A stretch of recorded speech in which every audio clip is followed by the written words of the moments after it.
Just not feeling it today. Not feeling it. Winter starts right here. Look at me.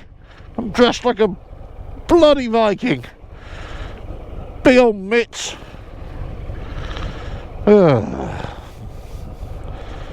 Let's get on the road. RevelatorAlf. On the back roads where I love to be, but it is treacherous this morning. Treacherous. Beautiful start though. Lovely. Bloody diesel, jeez. Yeah, so we've had a bit of rain recently, and but the skies are clear now. The roads are kind of semi-dry, but I mean it's slipping and sliding all over the place. And you kind of get those days, those riding days, where you're just not feeling it. It doesn't seem to feel right. You don't feel that assured. A bit like that this morning. It's not quite going right for me. I haven't had a near miss or anything like that. It's just the tyres don't feel up to it. Can't blame the tyres. It's just the conditions. Slippery, wet. Got the temperatures dropped as well. And on the back roads where I am, I'm always wondering have they ever treated them or not. Yeah, this is definitely the season to keep the bike up right now. Slippery all over the place, especially going into the bends. Little bit of painted surfaces or manhole covers that you put on a bend as well. And now looking out for any bits of diesel fuel that's on the bend as well. God. And in a month or so, then I'll be looking out for the ice as well. Yeah, this is fun. I get emails and comments on videos sometimes with suggestions for videos, which is really good, and topics to cover. And one of the things that has come up quite a few times over the last sort of year or so has been heated grips for the bike, for the Harley, the Sport Glide. And I've kind of looked into it, and my previous bike I had heated grips, and whilst they were great on the palms, I didn't particularly enjoy having them, and I rarely put on the heated grips either. And for me it was always because of it was the outside of my hands that were a real problem, not the inside. Now I've got the heated gloves, which are not as warm, I'll give you that, but they are overall, they're a lot better. So I'm just not going to go and do the heated grip thing with the bike. Now that's not because I don't particularly want to, I just don't particularly need to right now. The other thing, I don't want to make a video just for the sake of making a video, if you know what I mean. Whilst I think it'd be beneficial, it's a video that I'd be making for something that I wouldn't do. And I always said with this channel, I'd only make videos of things that I would actually be doing, and not just doing it for the sake of it. So I think I'm afraid to say the heated grip thing is going to be off the table, certainly for a while. You know, I was thinking about doing it, but then I thought, well, for me, I'm not going to do it, so there's no point in making a video about it. Sorry to disappoint, but these heated gloves, they're not too bad actually, not too bad at all. They're the battery ones, and I've done a review on them before. They're all right, they've done okay, I've got to say. I think if I really wanted persistent and long-term gloves, I'd have to get another type that wired up to the bike. They'd be a lot better. But these, just for quick getting on, getting off the bike, yeah, perfect. Yeah, beautiful start to the day though, and the colours on the trees are changing. Very nice, very nice. Oh, look at that, beautiful. These forests here got some fantastic trails to ride, unbelievable. And my previous bike was always in there, lovely, and this one as well, down there, great one. I often wonder about taking my bike, this Harley, off-road on the trails and the tracks. And the reality is, it pretty much wouldn't last 5 minutes on there with just the way it's set up, or it certainly wouldn't be an enjoyable experience. When I had my last bike, it was more geared towards off-road riding, and even that was really, too big, too heavy. I've been looking for a much smaller off-road capable bike, and I've been sort of test riding a few recently as well.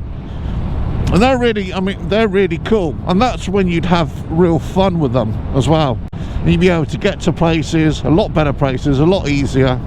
I think when you see other people making videos of, you know, taking their bike elsewhere, I mean, there's a couple of things to consider for me. First of all, you never come away undamaged. That bike will never come away undamaged, because, you know, you're going to drop it, you're going to do things to it, and it really depends whether you can stomach the repair bill. That's the thing.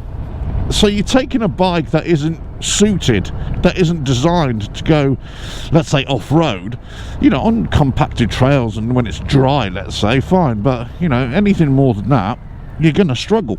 Now, you know, I used to ride road bikes, road-going bikes, you know, whatever, Harleys, Kawasaki's, Suzuki's, whatever, off-road all the time. And you kind of grow up with this notion of what it can do and what it can't do. Well, you really push the limits. People watch videos or clips of people taking their Harleys off-road, or whatever, any sports bike off-road, and think, wow, that's the first time it's ever happened. I've got to say, guys, it's not. It's not the first time this has ever happened. We're doing that back in the day. So many people were doing it all the time, but never making videos about it. You just kind of got on with it. And sometimes there is a bit of, you know, thinking, wow, this bike can do this. Well, the thing is, I've always said, you watch my really old videos, I've always said, any bike, anywhere, anytime, within reason. And that's the issue. It's within reason. It's got to be a bike that, you know, you can safely get in and get out of a situation. But being no illusion, the chances are you might break something, you might damage something, and it's whether you're going to be able to afford to pay for it, pay for the repairs. A lot of people, you know, can't do that. A lot of people see, you know, these videos or these promotional videos of people taking their big adventure bikes off-road, and they're jumping and all that sort of stuff. For most people haven't got the skill. For most people, it's their pride and joy, so they're not going to want to risk damaging the bike or dropping the bike, because you will drop the bike. It's as simple as that. You will drop the bike if you go off-road, if you push it, you know, hard enough. And for me, that's when I sort of took my bikes off-road. Well, because, you know, you just did, and, you know, sometimes you drop them, sometimes you wouldn't, but you kind of get to know a point where you can take a bike and you can't take a bike in all kind of conditions and all weathers right throughout the year. And essentially it comes down to this: as long as it's relatively hard and compact and it's not rutted and muddy or whatever, you can take a bike anywhere. As soon as it's wet or it's a bit slushy and it's muddy, that's it, you know, or then it gets into big rocks and all that sort of stuff and it's rutted, that's it, you're going to be all over the place. And it becomes too much like hard work. Now, I know there are YouTubers out there who take their bikes to the ends of the world and they put them through all sorts of grief. And people think, oh, this has never been done before. Well, it has been done before. But, you know, they're doing it in a very entertaining way. Great for them. But, you know, they're spending so much on those bikes. They're you know, they are causing so much damage. And, you know, a lot of the time, I always say this about taking any bike anywhere. It's not about the bike, it's about you. It's about, can you take this bike? Is this the way I want to go? Yeah. Can you take this bike anywhere and achieve what you want to achieve? Can you get it to, you know, from point A to point B? When I used to ride my big adventure bike, that was always it. I used to put it into situations that it was not designed to do, really, and it was just too big and heavy for it. Same if I took this bike, you know, off-road from now on throughout the winter. In the summer, no problem, but in the winter, you're going to have real serious issues. Crikey, it's bad enough on the back roads, never mind taking this off-road. So it comes down to a question of you know, your skill. It comes down to a question whether you're prepared to have it damaged. It comes down to a question of can you afford to repair it. If you want to take your bike into these different places, but there's no reason why any bike can't go anywhere. It comes down to a question: are you really going to enjoy it, and are you going to achieve what you really want to achieve from it? How far can I go with that? Put my hands down. That's it. Body weight, body weight, body weight. There. All there. Oh, this is a fantastic bike, but sometimes you need a little bit more. Tell you what, really not feeling it this morning. Really not feeling it. Going on those back roads and everything, so slippery. Really bad. I'm gonna, you talk about, taking your bike off road, let's say. This kind of thing on a compacted trail is fine. Even on that down there, it'll be fine. But you start getting in this time of year, and it's just, you're all over the place, really. Never quite sure if you're gonna keep it upright or not. The problem is, you got to be prepared that if you take your bike into places that it's not really designed to go, I said like a road bike, then you either got to dramatically change the way you ride, or you got to be very selective of where you go on it. And if you're not, then you've got to be prepared that you're definitely going to drop it, you're definitely going to cause damage, and you've got to be prepared to pay for the repairs.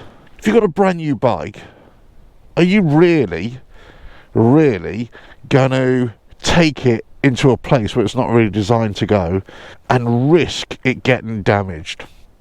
Most people aren't. Even if you take a big adventure bike, or whatever, most people aren't going to do that.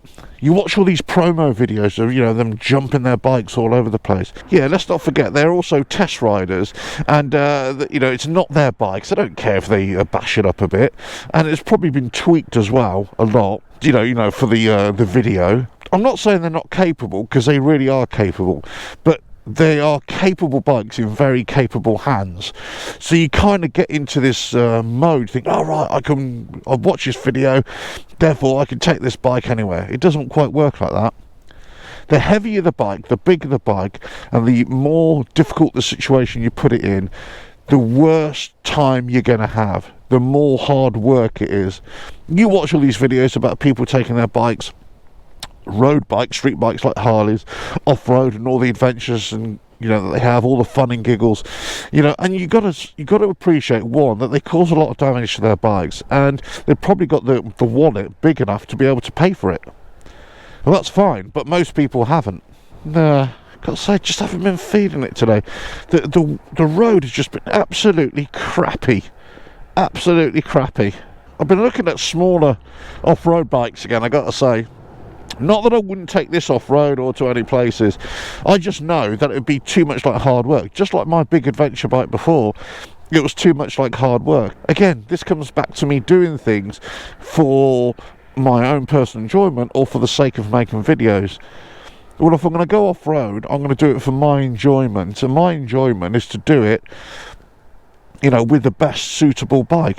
It's no point in getting a jack of all trades bike. I want a bike that's relatively a master of that particular thing, or that particular discipline. I've got a bike here, a Harley, my Sport Glide, which I think is a master of cruising around on the roads. It's not a bike for just, pissing about into the woods, or on these dirt trails, muddy dirt trails, especially now going into the autumn and winter. Look, there's loads of things you can do with your bike, and you take it anywhere. But it really depends, are you prepared to live with the consequences of doing that? And how much fun are you going to have? Now, this is what I say about taking any bike anywhere, anytime. The way I see it is that you've got to be able to do that by yourself, without friends, without help. And you've got to be able to get yourself in and out of trouble. The pure motorcycle survivalist guide, for me, is doing it by yourself. And if you can't do it by yourself, then you really shouldn't be there. You really shouldn't be doing it. You really can't claim that you've taken your bike everywhere when you've got loads of assistance. because you know you can get any vehicle through any situation if you've got all your friends helping you pick up the bike or pushing it through mud, you know, or a big rut or getting over a rock or whatever. Try doing that by yourself. And that's when I'd say when I was my adventure riding, I said, well, I'm doing this all by myself, never any help. And I think that's where I look at riding as well. Do everything by yourself, whatever you can achieve by yourself, your own limitations, that's it. And choose a bike suitable for that. It's been horrible. It's this horrible shine on the road. I don't know if you can pick this up on the video. It's a horrible shine on the road. Lots of debris, lots of leaves. Ugh. Anyway, so sometimes these back roads are even worse than dirt trails or farm tracks. At least on the farm tracks, you've got some grip beneath you. You've got some something for the tyres to bite into sometimes. Here, it's just a slippery goo. Right, catch you on the next video, whenever that is. And, well, I'm sure I'll see loads more of you very, very soon. Ta-da!